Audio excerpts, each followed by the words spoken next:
siang, Pak Vicky dan juga teman-teman. Terima kasih atas kesempatan yang diberikan kepada kami kelompok 5.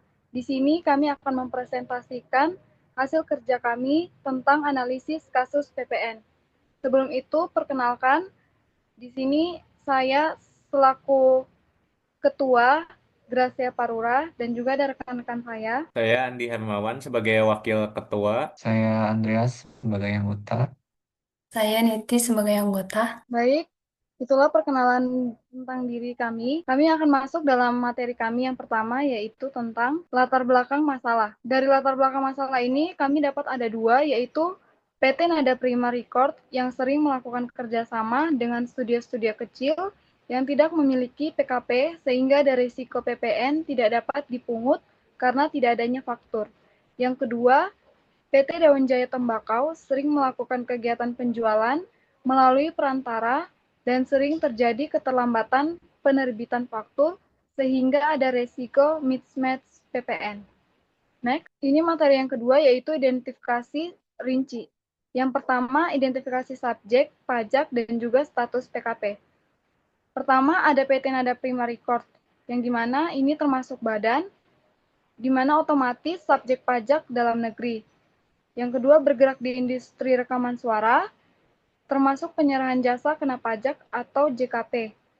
Yang ketiga, wajib dikukuhkan sebagai PKP ketika omset lebih dari 4,8 miliar per tahun atau PMK 68 tahun 2022. Yang keempat, sebagai PKP wajib memungut PPN, membuat faktur pajak, melaporkan SPT masa PPN. Yang kedua ada PT Daun Jaya Tembakau, yang dimana PT ini menjual barang kena pajak atau BKP berupa produk tembakau. Yang kedua termasuk kategori pabrikan yang dimana otomatis dianggap PKP selama melakukan produksi dan penyerahan BKP. Next, materi yang kedua yaitu identifikasi objek pajak atau yang dikenakan PPN, yang dimana yang pertama ada PT Nada Prima Records. Objek pajak yang dikenakan PPN yaitu penjualan hak cipta lagu, penjualan album digital atau fisik, royalti penggunaan rekaman master, lisensi yang diberikan kepada platform streaming. Masalah yang muncul dari PT Nada Prima Records ini yaitu studio kecil yang belum PKP menerima royalti namun tidak memungut PPN, di mana ini berpotensi salah perlakuan pajak. Yang kedua ada PT Daun Jaya Tembakau. Objek pajak yang dikenakan PPN yaitu ada penjualan tembakau atau rokok linting atau BKP kena PPN dan cukai. Yang kedua, selisih harga antara distributor, yang dimana pengencer tetap memerlukan faktur pajak sesuai penyerahan. Masalah yang muncul dari ini yaitu faktur pajak tidak dibuat tepat waktu, penjualan lewat perantara membuat nilai transaksi tidak valid. Selanjutnya ada kewajiban pemungut pajak. Sebagai PKP, Nada Prima memiliki kewajiban untuk memungut PPN sebesar 11% atas setiap penjualan lagu dan hak cipta yang mereka hasilkan. Dalam kerjasama dengan studio kecil yang belum berstatus PKP, penting untuk menegaskan bahwa studio tersebut memang tidak boleh memungut PPN. Namun, Nada Prima tetap harus memungut PPN ketika jasa dan produk dari studio tersebut dijual kembali kepada pihak lain. Karena itu, seluruh transaksi dengan pihak non-PKP perlu dicatat sebagai biaya tanpa PPN agar tidak terjadi salah pengakuan dalam laporan pajak dan agar proses kredit pajak tetap akurat.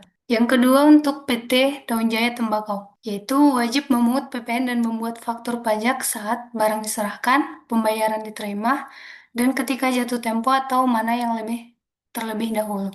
Jika penjualan via pengantaran, penjualan tetap wajib menerbitkan faktur pajak berdasarkan harga transaksi sebenarnya.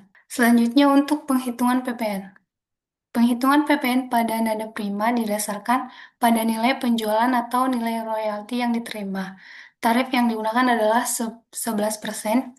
Jika mereka menjual lagu ke platform internasional, misalnya Spotify, atau layanan streaming asing, transaksi tersebut dapat tergolong sebagai ekspor jasa kena pajak.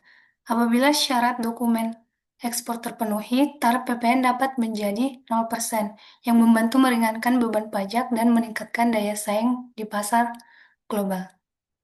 Yang kedua untuk PT Daun Jaya Tembakau.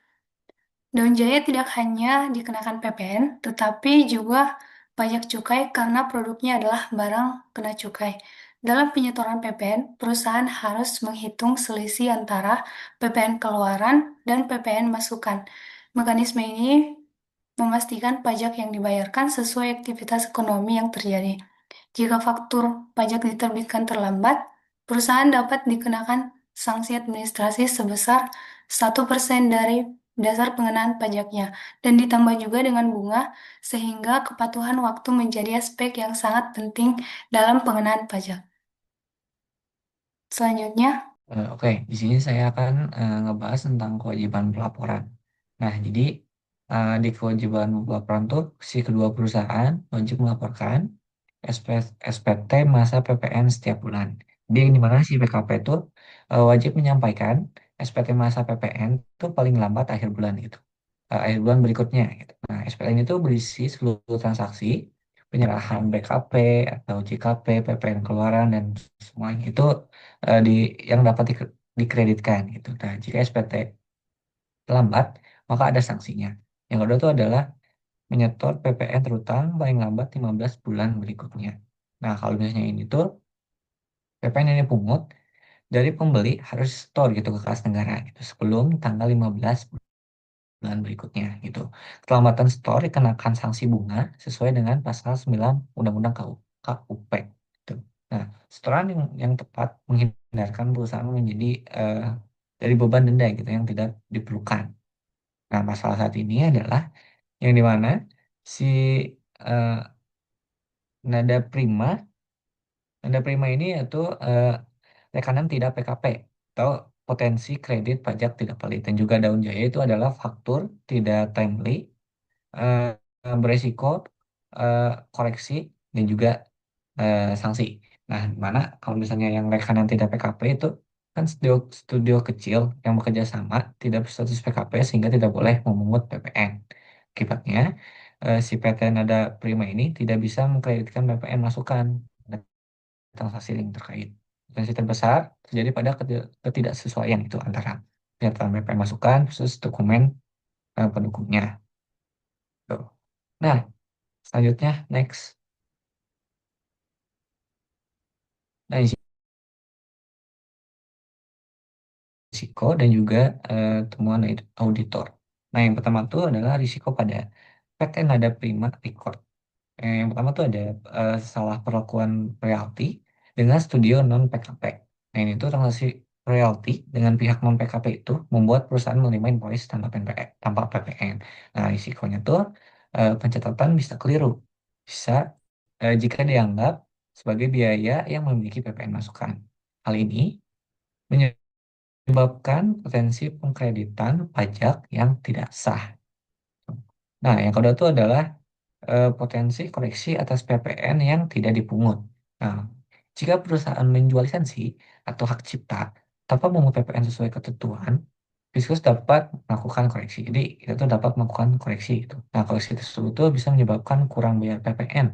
Nah, ini adalah intinya yang harus di-store bersama sanksi.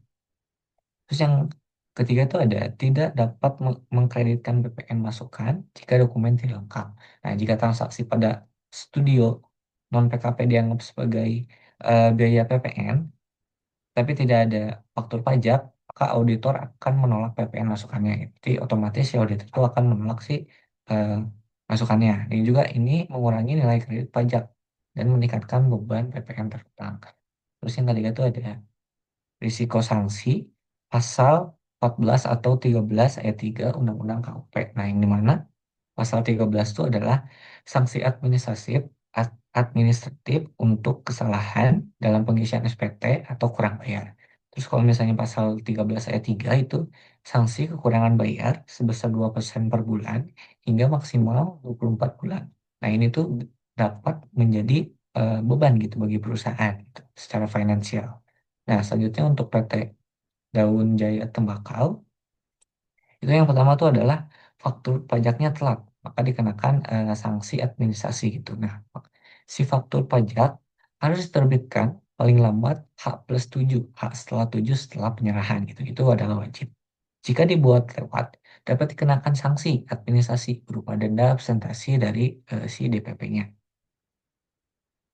Selanjutnya, itu ada perbedaan nilai transaksi atau koreksi PPN keluaran. Nah, ini tuh jika harga faktur lebih rendah daripada harga jual sebenarnya, Fiskus dapat menilai ada under invoicing. Nah, itu. Terus, ada koreksi DPP juga dapat menyebabkan tambahan PPN keluaran terutang plus sanksi.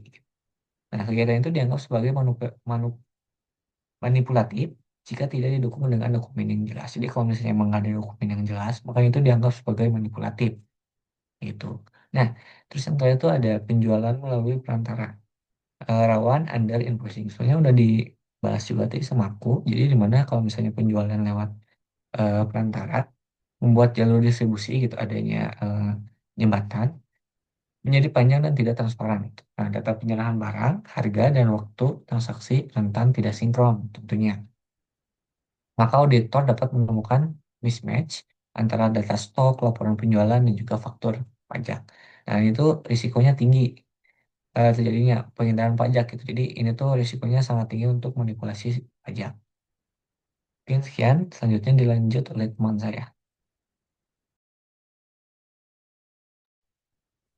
Oke, untuk langkah perbaikan yang direkomendasikan auditor, yang pertama itu untuk PT Nada Prima Records. Yang pertama, mewajibkan studio mitra untuk mendaftar sebagai PKP jika omset sudah melampaui batas. Omset yang diperkenakan di sini itu 4,8 miliar sebagaimana aturan yang sudah dijelaskan tadi. Yang kedua, membuat perjanjian kerjasama yang jelas terkait pajak dan status PKP. Yang ketiga, menerapkan sistem PKP terpusat, termasuk pemeriksaan dokumen rekaman, konfirmasi status PKP, dan validasi e-faktur. Yang kelima, mengadakan pelatihan internal terkait PPN atas royalti, penjualan hak cipta, dan ekspor jasa. Dan yang terakhir, melakukan rekonsiliasi bulanan untuk memastikan PPN sudah di-store tepat waktu. Yang kedua, untuk PT Daun Jaya Tembakau. Yang pertama itu standarisasi waktu pembuatan faktur pajak, maksimal H+7 sesudah transaksi. Yang kedua, menggunakan single price system untuk mengatasi beda harga dengan distributor. Yang ketiga, mewajibkan perantara melaporkan transaksi lengkap yang meliputi jumlah, harga, dan waktu serahnya.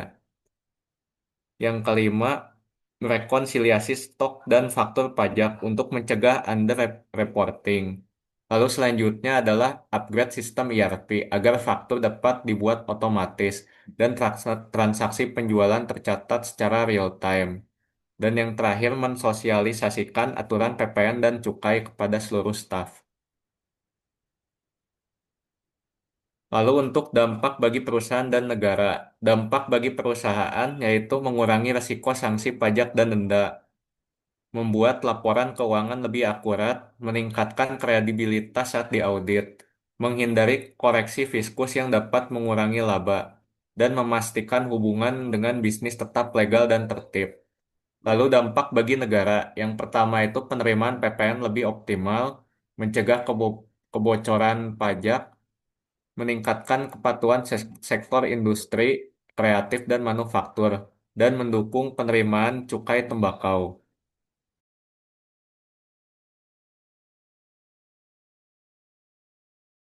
Yeah, yeah. Bobby Valentino.